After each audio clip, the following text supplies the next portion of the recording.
I'll try. Hello, welcome to Nolan's Nook. Today we're going to be talking about Shakespeare's famous play, Much Ado About Nothing. Now let's talk about Shakespeare, the man who made these plays, or should I say made these plays. Not a lot of people know about Shakespeare, so I'm here to tell you about him. So let's jump into some facts. Not much is known about Shakespeare's early life, but it was said that Shakespeare was baptized on April 26, 1564. Those in the 1500s were often baptized following their births. Anyways, on to Shakespeare's career. Shakespeare is known as a playwright. Shakespeare produced most of his known works between 1589 and 1613. His early plays were primarily comedies and histories and are regarded as some of the best works produced in these genres. Until 1608, he wrote mainly tragedies, among them Hamlet, Othello, King Lear, and Macbeth, all considered to be among the finest works in the English language. In the last phase of his life, he wrote tragic comedies, also known as romances, and collaborated with other playwrights. This information is pretty interesting considering that not much is known about Shakespeare's life.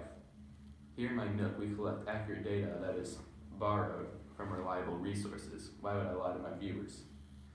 Now that we're done informing you about Shakespeare, let's talk about his play Much Ado About Nothing. Much Ado About Nothing was a dramatic comedy created by William Shakespeare that was thought to have been created in 1597.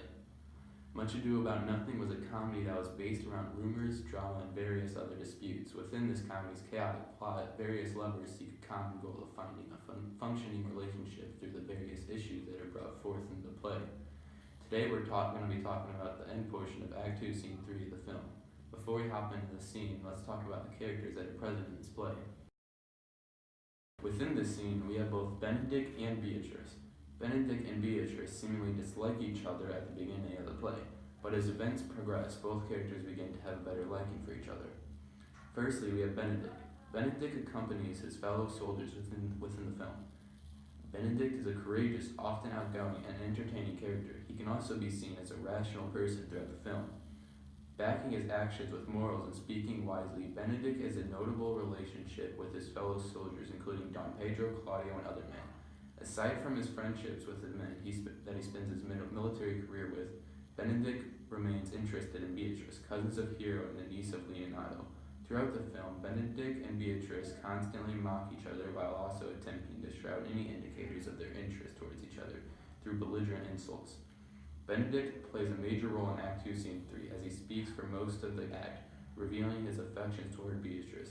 Benedict takes the initiative within the scene and attempts to reveal his love for Beatrice in an outgoing manner, while also speaking to himself about his decisions. Now on to our second character, Beatrice. Beatrice is best known for her cunning personality that highlights her from the other women within the play. Along with being cunning, Beatrice is seemingly intelligent, using her wit to mock and insult Benedict. Beatrice appears nearing the end of the scene, speaks to Benedict, and begins to mend her relationship with Benedict after speaking to him. Now that we've gone over the characters within the scene, let's talk about the scene itself. Today we're going to be focusing on a specific segment within Act 2, Scene 3. Within this segment, Benedict becomes confused but also reacts joyously to a fake story that was told by Don Pedro, Leonardo, and Claudio in an attempt to make him rekindle a relationship with Beatrice. After the three men intentionally speak in front of Benedict while he hides behind a hedge within a garden, Benedict becomes incredibly enthusiastic but excited after the men completely part from the scene. Okay, so let's break this scene down. Firstly, Don Pedro, Claudio, and Leonardo leave the scene after successfully foiling Benedict. After this, Benedict becomes incredibly confused, questioning the validity of the man's story. He quickly comes to the conclusion that what he's overheard was true. Benedict said, "This can be no trick, the conference was sadly born." After Benedict falls for the story, he then swiftly convinces himself that Beatrice truly loves him, sending him into an incredibly happy but irrational state. Benedict said, they seem to have pity of the lady. It seems that her affections have their full bent. Benedict, being hazed by his joyous emotions, continues to celebrate the news of Beatrice liking him. And in an ecstatic manner, Benedict continues to speak to himself, throwing himself into a self-debate that ultimately leads him to solidify his feelings of affection towards Beatrice. Within Benedict's crazed pair of lines, he continues to convince himself that his affection toward Beatrice is true as a result of him being conveyed to believe that she likes him. Then Benedict says, "I cannot reapprove it, and wise but for loving me, but my troth is no addition to her for not argument of her folly, for I will be horribly in love with her.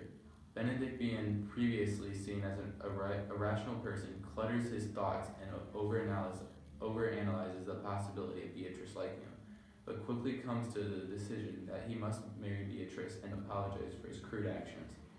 Benedict says, I may have some odd quirks and remnants of wit broken on me, because I have railed so long against marriage, but doth not appetite alter? Following determining that he loves Beatrice to a great extent, Benedict becomes completely succumbed by his emotions and decides that he must marry Beatrice. Benedict says, when I said I would die a bachelor, I did not think I should live till I were married. Here comes Beatrice by this day. She's a fair lady. I do spy some marks of love in her. After coming to the conclusion that he truly loves Beatrice, Benedict becomes determined to apologize to Beatrice and rekindle his relationship with her in order to make further steps that will ultimately lead Benedict to marrying her. Meanwhile, Beatrice is sent by Don Pedro to bring Benedict to dinner, as he was not present for the gathering.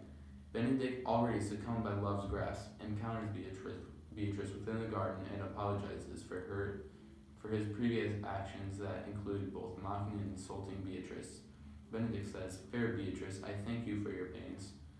Beatrice said, I took no more pains for those thanks than you took pains to thank me. If I had been painful, I would not have come. Both characters then exit the scene. Within this excerpt of Act 2, Scene 3, it is quite evident that Benedict fell for the scheme created by Don Pedro, Claudio, and Leonardo. Benedict also abandoned his wit and was quick to decide that he loved Beatrice, despite previously arguing with her, thus showing that love is intoxicating and can easily cause one to lose his or her rationality at its hands.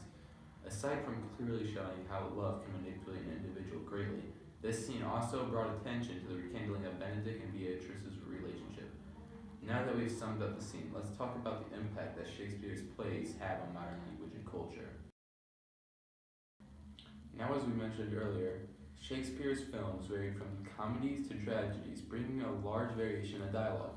According to Wikipedia.com, Shakespeare invented over 1,700 words and phrases. Examples of these words and phrases include the saying, wild goose chase, seen better days, and off with his head. Do any of these sound familiar to you? Well, the impact of Shakespeare's playwriting can still be seen today, over 500 years later.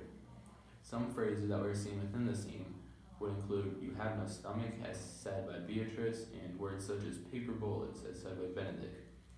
That's all you should know about this scene today. Thank you for watching.